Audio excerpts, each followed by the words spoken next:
Thank you, Google. Fuck you, AI.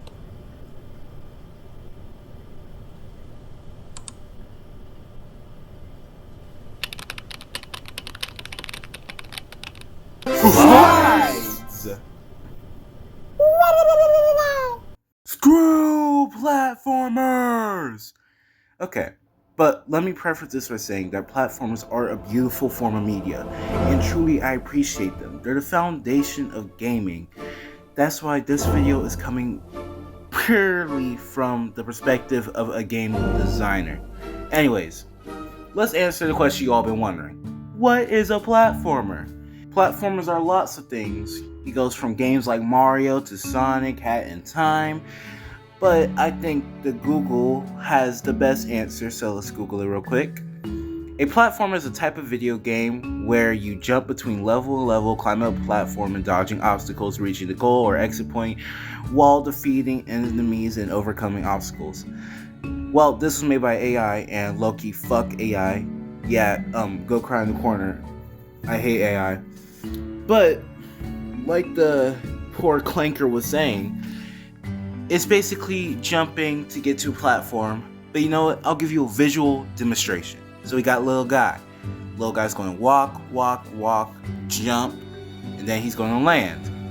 That's the whole premise of platformers. You jump, then you cross the platform, and you beat the level or you beat the game.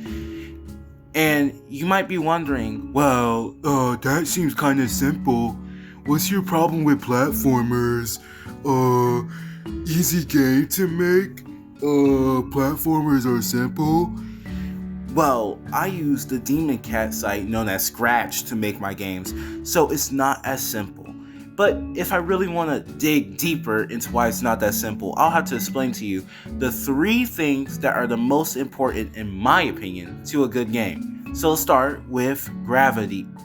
Okay, pick that up. Gravity. Okay, it's not going to stay up there. Janitors, clean that up, please. Yeah, thank you. Yeah, a little bit. Okay. Anyways, what be that gravity thing? Probably you. Well, I'm going to explain what be that gravity thing using Google, but this time not an AI because, we actually got the budget now. Gravity is a force of mass. It's a force that attracts a body of mass towards the center of the earth, blah, blah, blah. Basically, what comes up must come down. Thank you, Google. Fuck you, AI. How does that help with my gaming? Me not understand. Well, don't worry, silly man. I'll teach you right now, there and then. Alright, so this is a little guy again. He's going to walk, but we're going to swap out his stunt devil, very believable stunt devil, because he's going to fall this time. Gravity is what makes it so you fall down your pits. When you just decide, I don't feel like jumping, and you fall down. Because, you're being attracted down. Pretty simple. What goes up must come down. Gravity. This is a staple in almost every platformer. Mario has gravity, Sonic has gravity, Mega Man has gravity. Every game needs gravity for it to work. Because how are you supposed to fall? How are you supposed to lose without gravity? But gravity has a little brother. We're going to call him velocity. And this is where gravity gets really complicated. Wait! Yeah, what's up? What is velocity? Oh, my little square friend. Velocity is the speed of something in a given direction. Simple on paper. see what I did there? But it's actually really complicated because gravity and velocity make a better duo than Rush Hour. Because gravity plus velocity equals distance. What is distance? Yeah, no, I'm not explaining that. I'm not just going to farm time. I'm not explaining what distance is. All you need to know is velocity plus gravity equals distance. Not facts, but trust the process, bro. Because speed plus up equals yay. But I'll give you a visual demonstration. POV, just gravity. You're just in the air. You're basically flying. You're like a butterfly.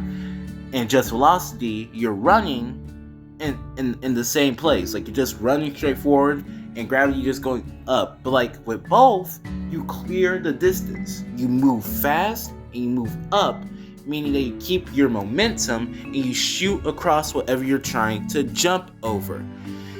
Now, that was kind of a pain in the ass to explain, so think about how it is to code. You have to code going up, going down, the velocity, the speed going backward, forward.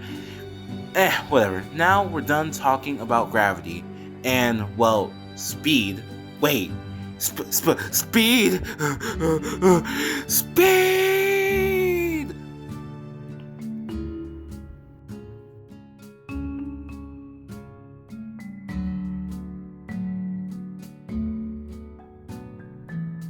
Running around at the speed of sound.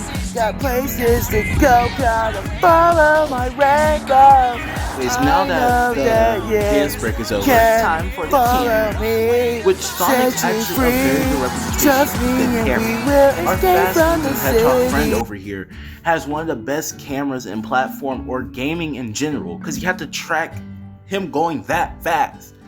Like, Sonic's a fast motherfucker and you have to capture it. But to understand camera, we need to talk about POV. What be that POV? POV be the way that the player / reader or whatever you want to put it, whatever type of media, sees it. Like, sees what you're talking about. Thank you, dictionary.com, for this blurry ass image. Anyways, so we have player right here. Player can only see what's in box. But character has to move. So box has to move with character. Character move box, box move with character. You get it? Player still sees character. But if character moves faster than box, then player only sees ground. They don't see character. This is big issue. Because how are you supposed to play a game if you don't see the character? Same issue if you do it the other way. If box moves too fast, player ain't in box, then it's just really even worse and even more janky. And I mean, you could obviously have them both moving at the same time, but that could lead to freezing. Cause like it'll just get stuck at one area. It's hard to explain. Anyways, how do you fix this problem? I kinda know.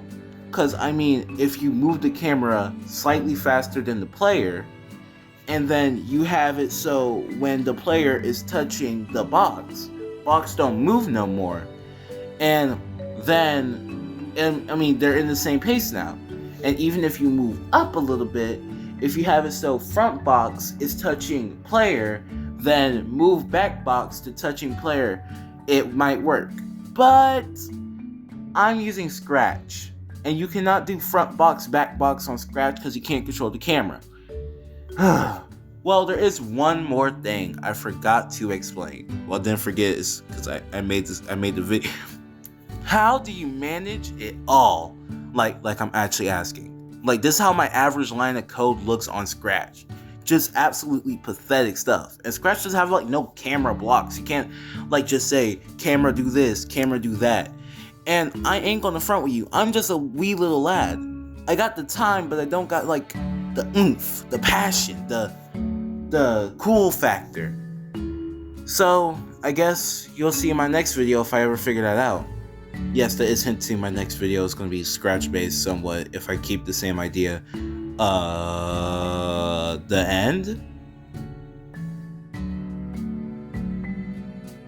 Boo! B Diddy, are you scared? Happy Halloween.